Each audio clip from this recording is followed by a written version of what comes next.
At exactly 3:47 local time, June 26, 2025, a Russian S-400 radar dish begins its silent rotation over the shadowed skies of Crimea, pushing out pulses of energy powerful enough to scramble a microwave from 10 kilometers away. Each sweep is a searchlight made of radio waves, wide, hungry, and tireless.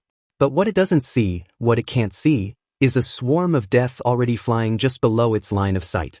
In exactly 15 minutes, that radar and everything it commands will become a $500 million sculpture of charred steel. The first drone in the formation, a Ukrainian Beaver, has been flying for nearly 2.5 hours, its tiny two-stroke engine humming like an angry wasp. It's guzzled over 12 liters of fuel by now, leaving it with 19 minutes to locate its target, 2 minutes to kill it, and another 2 for mercy or error. It won't need the last 2. The drone flies low, steady, and committed. Its payload doesn't forgive mistakes. The swarm is 7 Beavers up front and 10 AQ-400 sides just behind, plastic-winged, plywood-bodied killers, built by hand in factories that used to make office furniture. They're strung out along a 3-kilometer line, flying nap of the Earth at just 50 meters altitude. At that height, radar can't see beyond 25 kilometers. Basic geometry. Radar waves travel in straight lines. The Earth doesn't. To the S-400 radars, the drones are invisible, ghosts beneath the horizon. It's like playing hide-and-seek behind a couch. The dish could track a hypersonic missile screaming through space, but it can't peek behind a tree. And the Ukrainians know it. That's the beauty of physics. It never picks sides, and it doesn't take bribes. The lead drones carry more than explosives. They carry purpose. Each one costs just under $60,000 total, guidance, payload, and airframe combined. 17 of them in the air today. A $425,000 swarm aimed at a $500 million target. That's not a battle. That's a trade. The kind Wall Street would kill to broker. Navigation is the miracle behind this entire operation. Crimea has been a GPS black hole since 2022, choked with Russian jamming. But the drones don't care. They fly with triple systems. First, a dirt-cheap $12 GPS chip ordered from a Chinese wholesaler. Second, inertial guidance using accelerometers and gyros logging every turn and twitch. Third, a stroke of Ukrainian brilliance, real-time optical terrain matching. They compare the ground beneath them with satellite maps burned into onboard memory. GPS can be jammed. Cameras can't. And the Crimean dirt hasn't changed in a million years. At 4:15, 28 minutes into this phase of the flight, the swarm shifts. The program dispersal sequence begins. 7 Beavers rise to 80 meters, still under radar but high enough to dive. 5 sides stay low at 50, and 5 more dip to 30. It's called a vertical spread. Not 1 altitude but 3. The defenders now must divide their attention, which is to say, they're about to lose it. Downrange, at the S-400 battery outside the village of Skoye, things are quiet. Routine. The 92 N2E gravestone radar rotates lazily every 12 seconds, scanning for threats expected to be in the sky, not crawling beneath it. Beside it, the 91 N6E Big Bird radar stares deep into the heavens for high-altitude threats, missiles, aircraft, satellites. The S-400 thinks in vertical battles. It wasn't designed for this. Standing nearby, 4 massive launchers sit still, each armed with 4 48 N6E missiles, sleek and deadly. Beside them, 2 Panzers I systems keep watch with cannons and their own smaller missiles, built for closer work. On paper, this battery is a fortress. On paper. But war doesn't happen on paper. At 4:15, a young radar operator squints at the 92 N2E screen. He sees something. 17 faint contacts. 32 kilometers out. Close. His fingers twitch toward the alert switch, but his brain hesitates. They shouldn't be there. Nothing's supposed to be there. The Panzer's computer starts to wake up. It can track maybe 3, maybe 4 targets at once, on a good day. But there are 17. They're coming in spread wide, like a net being thrown over the battery. And they're small. Very small. Radar cross-section? 0.05 square meters. That's smaller than a pigeon. For the Panzer's radar, it might as well be fog. To hit these drones, the Panzer has to wait. It needs them within 5 kilometers. At their current speed, 48 meters per second, they'll cross that line in just 104 seconds. Less than 2 minutes. And the math doesn't help. Each missile launch needs a 2-second target lock, 1 second to fire, 6 to 8 seconds of flight time, and 2 seconds for hit confirmation. So best case? 11 seconds per target. Multiply that by 17, and you get over 3 minutes. The Panzers have less than 2. And that's if nothing goes wrong. The computer begins allocating targets. But the processor isn't built for chaos. It stutters. It freezes. It chokes. 17 blips are now just 10 kilometers out. The defense is drowning. At 4:25, the swarm fans out even wider. The 3-kilometer line stretches into 5, forming a near-perfect arc. A 90-degree spread. The equivalent of trying to defend yourself against an ambush from every direction but above. The Panzer's turret can rotate at 45 degrees per second, but not while also locking, tracking, firing, and cooling. It's a machine. It has limits. And today, it's meeting every single one. The second Panzer sits 800 meters to the south. It sees the same blips. It's also overloaded. Between them, the two units have 24 ready to fire 57 times 10 to the power of 6 missiles. That's 12 each with another 16 in storage. Against traditional aircraft, it would be enough to create a no-fly zone. Against a suicide swarm? It's a speed bump. From the operator's perspective, the scene is devolving. The radar contacts aren't behaving like cruise missiles or fighter jets. They aren't following flight paths that make tactical sense. They're insects, skittering low, jittery, and numerous. The system was never designed for this. The gravestone radar continues its rotation, oblivious. The big bird, meanwhile, calmly scans the upper sky, waiting for a ballistic missile to reveal itself. It doesn't even blink at 50 meters. Its lowest reliable scan altitude is 100 meters. The drones, flying at 30, 50, and 80 meters, might as well be ghosts underwater.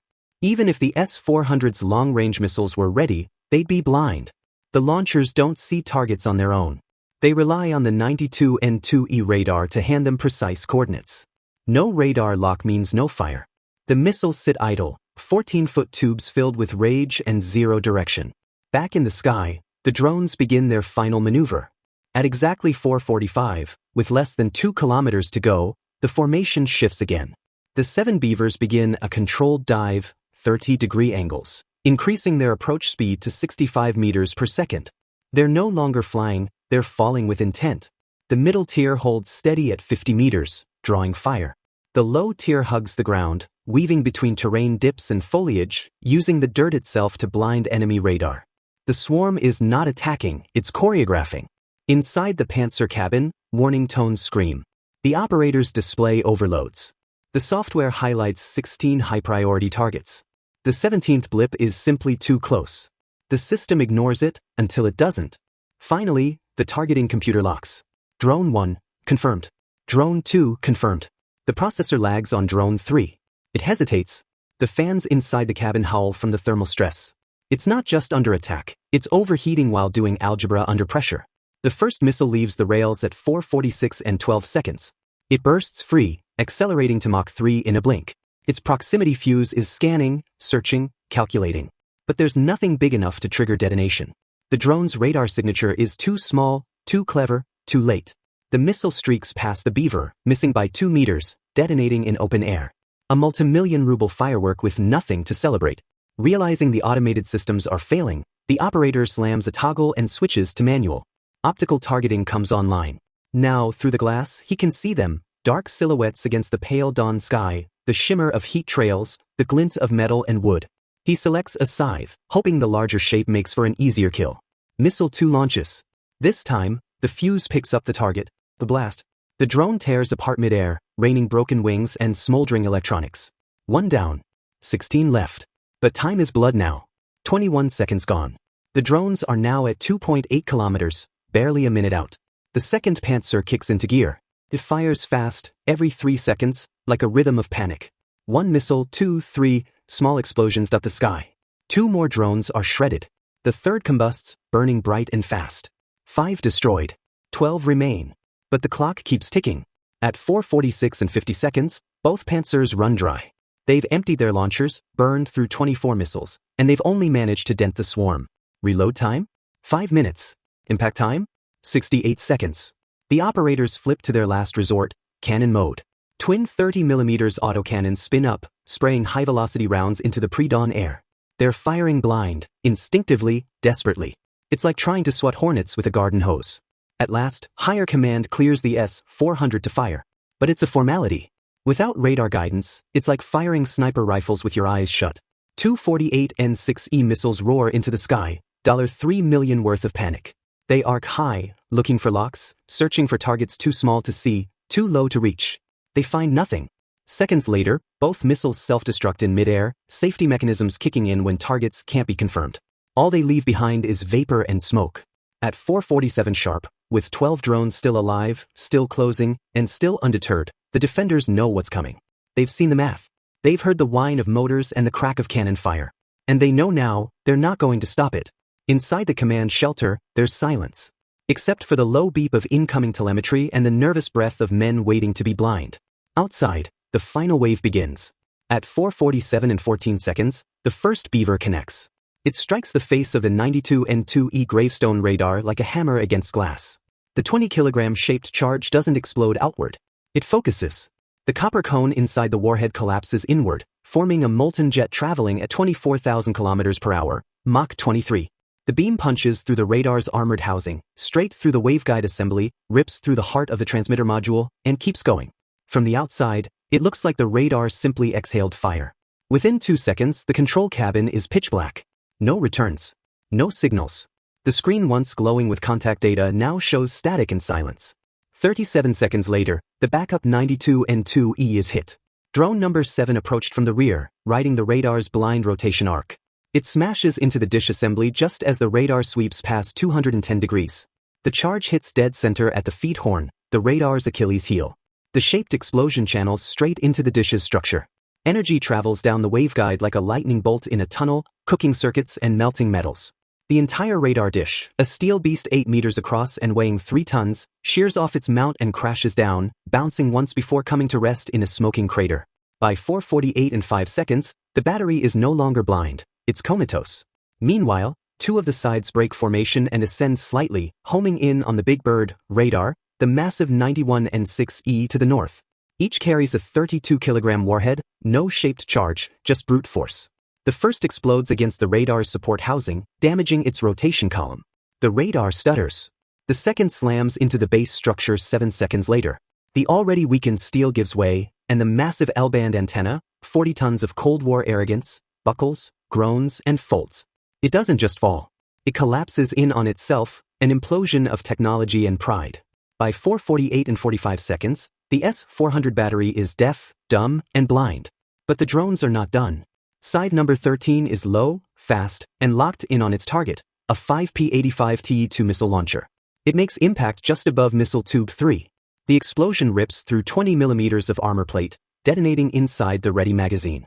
This is where chaos goes exponential. The warhead doesn't destroy just one missile. It destabilizes the entire rack. The solid rocket propellant inside 48 N6E missiles is stable under launch, stable under storage, but not under shock detonation. The temperature spikes instantly to 2,800 degrees Celsius.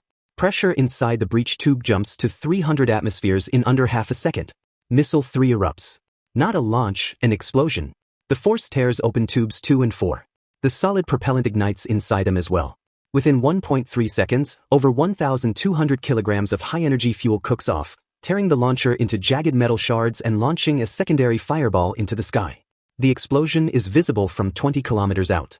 Back at the battery's southern flank, the final 3 beavers angle toward the remaining 91 N6E radar, already damaged by shockwaves and shrapnel. They approach from 3 directions, forming a trident of destruction. The first strikes the left base strut, the second hits the center control box, and the third lands dead center. 60 kilograms of high explosives detonate in succession. The blast doesn't damage, it erases. The radar ceases to exist in its recognizable form. A cloud of debris fans out across a 200-meter radius. Steel chunks rain down like meteorites. By 4:49 and 10 seconds, the battlefield is transformed. The S-400's launchers are craters. Its radars are scrap. The command shelter is intact, but functionally irrelevant. No one inside speaks. They don't need to. Then the silence breaks. At 4:50 and 35 seconds, 85 kilometers northwest, 2 Su-35S multirole fighters scream across the dawn sky above Belbek airfield. Afterburners roaring, each jet burns through 400 liters of fuel per minute. They were scrambled 90 seconds ago, late, vague orders, something about drone activity near critical infrastructure. The pilots didn't ask questions. They took off knowing only two things, the coordinates and that something was wrong. Flying at 1,900 kilometers per hour, they'll arrive in just under 8 minutes. But in the world of drone warfare, 8 minutes is a lifetime. The war has already ended. As they slice through the air, their onboard radars search for the S-400 battery's transponder signals, the constant pinging that would usually fill their HUD with friendly target data, guidance vectors, threat zones. Now there's nothing. No pings. No returns. Just silence. One pilot glances down at his scope, confused. Maybe the system's glitched. Maybe it's the jamming. Maybe. Then they see it. Rising ahead on the horizon are 4 distinct smoke columns, black and violent, each climbing hundreds of meters into the morning sky. Even at this distance, secondary explosions ripple through the air, muffled booms carried by the wind, followed by heat distortions that ripple the trilene below. The pilots go low and bank hard. Visual confirmation replaces the doubt. The S-400 battery is gone. Where there should be radar dishes, there are twisted beams and burning stumps. Where there should be missile launchers, there are scattered debris fields and fire. The most advanced surface-to-air defense system in Russia's Western theater lies shredded across a kilometer-wide radius. One of the pilots mutters a curse under his breath. The other just exhales. They circle once. Not to engage, there's nothing left to engage. Just to confirm. And to bear witness. The attack lasted barely 3 minutes. The drones never flew higher than 80 meters. Their engines were no louder than lawnmowers. Their bodies were made of plywood and plastic. Their guidance systems came from smartphones. Their explosives were shaped in garage workshops and assembly plants. And yet, here lies $500 million of Russian air defense. In flames. In fragments. In failure. Down below, inside the command bunker, the surviving personnel are shell-shocked. There were no sirens. No alarms. Just a growing static on the radar screen, then blackness, then fire. A corporal vomits in the corner. An officer's hand trembles uncontrollably, holding a headset connected to nothing. Another tries to speak, but his mouth moves without sound. No one here died, yet. But something else did. Their belief in invincibility.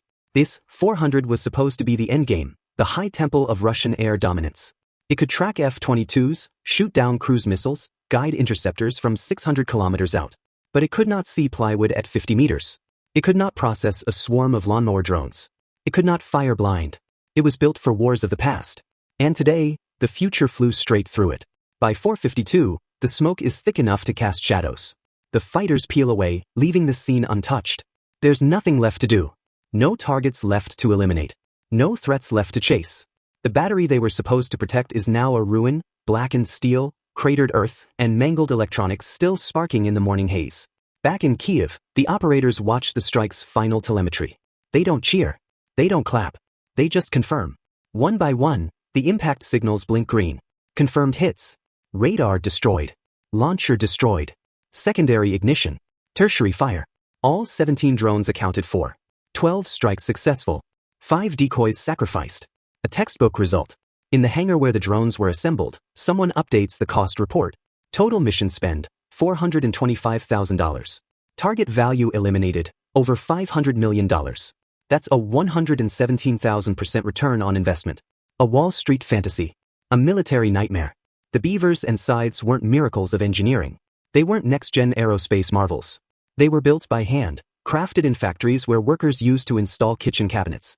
Their engines came from agricultural tools.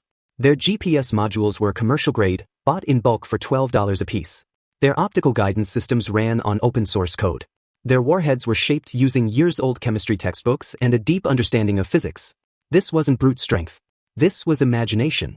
17 homemade drones just dismantled one of the world's most advanced air defense systems. And they did it without stealth, without air superiority, and without ever crossing 100 meters in altitude. They exploited geometry, latency, heat, and pride. They used terrain like armor, timing like a weapon, and physics as their accomplice. They beat the system not by overpowering it, but by overwhelming it. By asking the defender to solve too many equations, too fast, with tools that weren't built for this kind of math. And that's the new reality. In the age of hypersonics and orbital lasers, the thing that breaks the system might be a $60,000 plywood box with a GoPro and a grudge. The future doesn't always arrive with a bang. Sometimes, it hums at 48 meters per second, flying under trees, counting fence posts with its camera, and waiting for the moment to strike. For Russia, this wasn't just a tactical failure. It was a message. Loud, clear, and burning. No defense is absolute. No system is invincible. And in this war, fought in garages, guided by code, and measured in milliseconds, the side with more imagination will win. Not eventually. Not someday. Today. Bye for now.